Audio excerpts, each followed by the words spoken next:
Calcutta High Court has granted permission to both the Congress and the Bharatiya Janata Party (BJP) to hold protests in response to a recent incident involving a trainee female doctor at RJK Medical College and Hospital.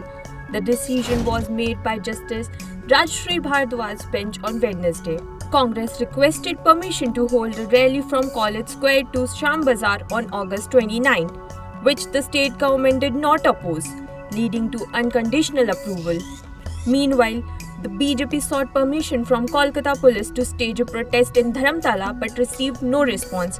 As a result, the BJP approached the High Court, which allowed them to hold a dharna at the Y Channel in Dharamtala from August 29 to September 5, with a restriction of no more than 1,000 of people on stage. Following the court's approval, Congress will hold a one-day demonstration while the BJP's protest will continue until September 5. In a separate decision, the Calcutta High Court dismissed a petition challenging the BJP's 12-hour Bangla Bandh.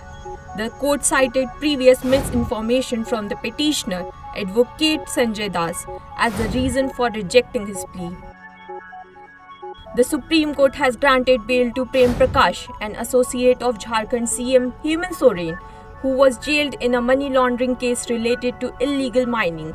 The bench, led by Justice B.R. Gavai and K.V. Vishwanathan, emphasized that even under the Prevention of Money Laundering Act (PMLA), the bail should be norm and imprisonment should be exception.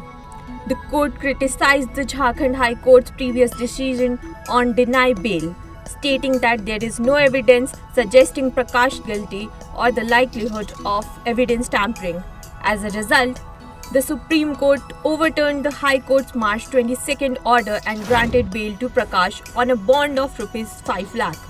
Prakash, who was arrested in August 2023 for his alleged involvement in illegal stone mining worth ₹1,000 crore and fraudulent land transaction, will face trial unaffected by this bail decision. A bench led by Delhi High Court's acting Chief Justice Manmohan has directed the central government to make a decision within 6 months regarding the absence of provision in the new criminal law for cases related to unnatural sexual relations. The court noted that if the government fails to act within the time frame, the petitioner may file another application. The High Court had previously issued a notice to the central government on August 13. During today's hearing, the government informed the court that the relevant ministry is considering the issue. The court then asked the government for a timeline for the decision, to which the government responded that the multiple parties, including MPs, needed to be consulted. Consequently, the court ordered the government to decide within 6 months. The petitioner, Nishtha Gulati, also requested the court to ensure compliance with Supreme Court guidelines. She pointed out that Section 377 of the Indian Penal Code, which criminalized unnatural sexual relations, has been removed from the new criminal law, with a no new section added to address these issues. As a result, there is currently no legal provision for men who are victims of unnatural sexual assault or for women who suffered from such relations.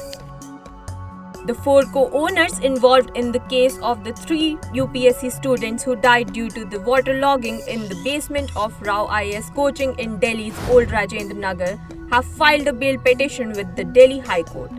They sought relief after the Rouse Avenue Court denied their bail request on August 23rd. The accused Tajendra Singh, Parvinder Singh, Harvinder Singh and Sarabjit Singh are challenging this decision in the High Court. Meanwhile, another accused in the case, Thar driver Manoj Khattoria, has been granted bail by the Session Court. All other accused, except for Khattoria, remain in judicial custody. It's important to note that on August 2nd, the Delhi High Court transferred the investigation to the Central Bureau of Investigation (CBI).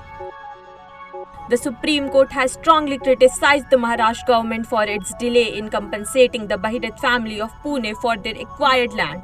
Justice B.R. Gavai, leading the bench, questioned whether the government could take land from someone in Delhi's Lutyens zone and offer them land in Meerut instead. Court hinted that it might summon Maharashtra officials to Delhi, suggesting that the state's chief secretary may need to be called to Delhi if the situation isn't resolved. The case dates back to 1961 when 24 acres of the Bahirith family's land in Pune's Pashan area was acquired. However, the land provided in exchange was later declared a forest area, while their original land was allocated to the Ministry of Defence. Despite their long-standing demand for proper compensation, the government offered Rs 37 crore, which the Supreme Court deemed insufficient. The court also criticized the Maharashtra government's reference to public interest and constitutional morality in its affidavit, sarcastically thanking them for the reminder. The court warned that if a satisfactory solution isn't reached, it may order the demolition of every structure on the acquired land and return it to the family. The additional chief secretary has been issued a notice to clarify this affidavit, with the next hearing scheduled for September 9. Watch our special programs and share the videos to stay updated with daily court proceedings.